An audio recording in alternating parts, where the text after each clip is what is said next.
नमस्कार, मैं हूं अनुज। आज के मुख्य समाचार में आपका स्वागत है। आम चुनाव में आसान नहीं भाजपा की राह। आगामी आम चुनाव की नियति हिंदी पट्टी तय करेगी।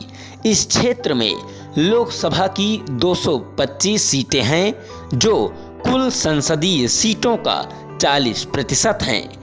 वर्ष 2014 के लोकसभा चुनावों में भाजपा को इनमें से 190 सीटें मिलीं, तो वहीं 2019 के चुनाव में 170 सीटें उसके खाते में गईं।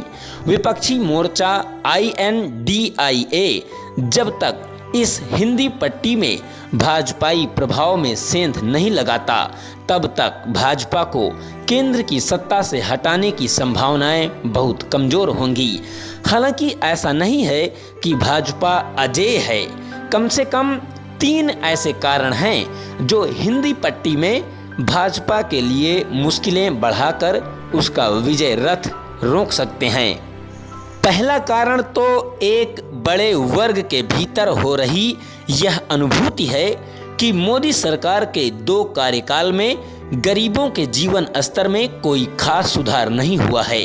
खाद्य तेल, सब्जियों, दूध और रसोई गैस आदि आवश्यक वस्तुओं की कीमतों में आई तेजी ने आम आदमी को बुरी तरह प्रभावित किया है। लोगों की क्रय शक्ति घटी है।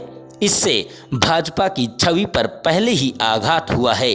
ट्रेड यूनियन सरकार की नीतियों का विरोध कर रही हैं। उन्होंने दिल्ली में व्यापक स्तर पर विरोध प्रदर्शन किया।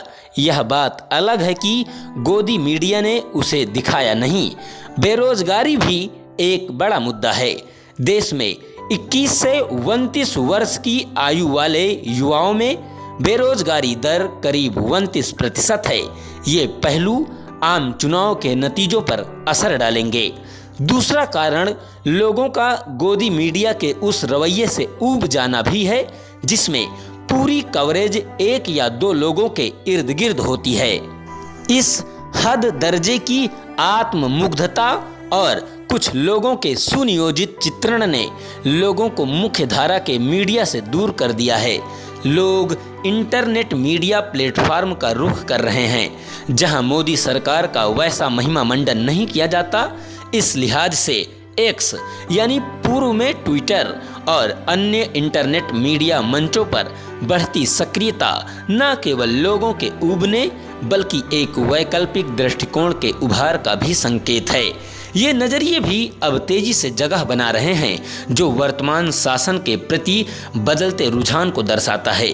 संभव है कि भाजपा नेतृत्व को भी इस परिवर्तन का अंदाजा है और इसी कारण G20 के भव्य आयोजन के तुरंत बाद संसद के विशेष सत्र में महिलाओं को आरक्षण का सब्ज बाग दिखाया गया, जिसके 2029 में जाकर ही साकार रूप लेने के आसार हैं। हालांकि महिला आरक्षण के दावों का उतना असर पड़ता नहीं दिख रहा। इसी कारण विधानसभा चुनावों से पहले प्रधानमंत्री मोदी ने अपनी सरकार की उपलब्धियों का बखान करने के बजाय विपक्षी दलों पर हमले को प्राथमिकता दी है। जहां तक G20 का सवाल है, तो अध्यक्षता के लिए भारत की बारी तो 2022 में थी, लेकिन उसे 2023 के लिए खिसका दिया गया। इसके पीछे यही मंशा थी कि आम चुनाव से पहले भारत को ग्लोबल लीडर के रूप में दिखाकर उसका चुनावी लाभ लिया जाए। इसी प्रकार राम मंदिर की 22 जनवरी को प्रस्तावित प्राण प्रतिष्ठा भी यही संकेत करती है कि आम चुनाव से पहले भाजपा का एजेंडा क्या रहने वाला है। अब मोदी वर्ष 2047 तक भारत को दुनिया की दूसरी सबसे बड़ी अर्थव्यवस्था बनाने का सपना दिखा रहे हैं, लेकिन लगता नहीं कि बड़ी संख्या में लोग इस पर भरोसा करेंगे। जाति भारतीय राजनीतिक दांव पेचों के मूल में होती है। हिंदी पट्टी की राजनीति में जाति और भी गहराई से समाई है। अनुसूचित जाति और अनुसूचित जनजातियों को छोड़ दिया जाए तो केवल पिछड़ा वर्ग की आबादी ही मध्य प्रदेश, छत्तीसगढ़, महाराष्ट्र, गुजरात, उत्तर प्रदेश, झारखंड और राजस्थान में करीब 50% है। संभवतः इसी वजह से संसद के विशेष सत्र के दौरान भाजपा के एक सदस्य ने मोदी को देश का पहला ओबीसी प्रधानमंत्री बताया। यकीनन इसके पीछे राजनीतिक लाभ का उद्देश्य था, पर सत्य की कसौटी पर यह बात सही नहीं थी। प्रधानमंत्री जिस मोदी घांची समुदाय से आते हैं, उसे गुजरात में 2002 में ही पिछड़ा वर्ग का दर्जा मिला, जबकि मोदी खुद को ओबीसी बताकर ही चुनाव प्रचार करते हैं। आगामी चुनाव का नतीजा भी एक बड़ी हद तक ओबीसी वर्ग ही तय करेगा। यही कारण है कि बिहार में जातीय गणना के बाद मोदी सार्वजनिक रूप से गरीबी को सबसे बड़ी जाति बता रहे हैं। भाजपा का अब कुछ असमंजस में दिखती है। भाजपा बिहार की जातीय गणना का समर्थन नहीं कर सकती, क्योंकि उसमें पिछड़ों के भीतर पिछड़ों के अधिकारों की बहस का नया पिटारा खुल सकता है। भाजपा इसका विरोध भी नहीं कर सकती, क्योंकि इससे पिछड़ों के भीतर पिछड़ों के वोट से हाथ धोना पड़ सकता है।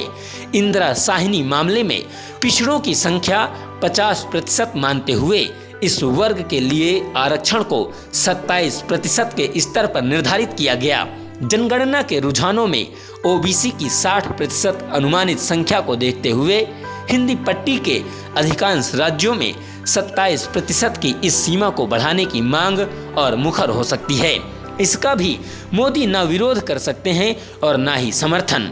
अगर वह समर्थन करेंगे तो उन ऊंची जातियों के वोट फिसल सकते हैं जो भाजपा के पारंपरिक मतदाता रहे हैं। अगर वह विरोध करेंगे तो पिछड़े वर्ग के वोटों के छिटकने का खतरा होगा। इस दुविधा का भाजपा की संभावनाओं पर असर पड़ना तय है। सांप्रदायिकता की राजनीति भी एक बड़ा मुद्दा है। जब हम ग्लोबल लीडर बनना चाहते हैं तो समतावादी मानसिकता ही प्रगति सुनिश्चित करेगी। मोदी की विभाजनकारी नीतियां उनके उसी बयान का मखौल उड़ाती हैं कि भारत लोकतंत्र की जननी है। भारत में लोकतंत्र का ह्रास देश को उस राह पर ले जा रहा है जहां समुदाय एक दूसरे के साथ सहयोग के बजाय टकराव की अवस्था में है। गरीबों की आकांक्षाएं तभी फलीभूत हो सकती हैं जब हम मोदी की विभाजनकारी राजनीति को नकारते हुए युवाओं, धर्म, लिंग और जाति के आधार पर भेदभाव के शिकार लोगों का सशक्तिकरण करने पर ध्यान केंद्रित करें। भेदभाव आज की राजनीति में साफ झलक रहा है। एक बेहतर भविष्य के लिए हमें यह रवैया बदलना होगा। लेखक, राज्यसभा सदस्य एवं वरिष्ठ अधिवक्ता हैं कपिल सिब्बल। बहुत बहुत धन्यवाद।